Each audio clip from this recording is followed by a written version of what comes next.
80,000 टंका खाईदेला हाथी घर भांगी धान चाउल मांडिया सह खाईदेला नगद टंका। रायगड़ा जिला मुनिगुड़ा वनांचल अंतर्गत काट्रीगुड़ा गाँवर ये घटना।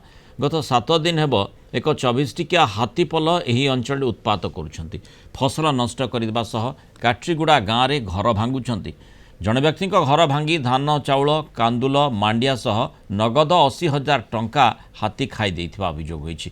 गोटे हांडी भितर 80,000 टंका थिला बोली संपृक्त व्यक्ति अभियोग करिसेंती। हाथी गर्जन शुणी से घर चली जाइथिबारु जीवन बंची जाइछि बोली कहिसेंती। हाथी गोटे सप्ताह हेलानी हमर चाटीकोना आरएफ रे आछथि से टेम्पोरारी सिटी रहंती आ सिटी शुणी मु शुणिया पाइली जे बहुल पोच थिबारु से बासनारे से जाइके घर को दुईटा को भांगी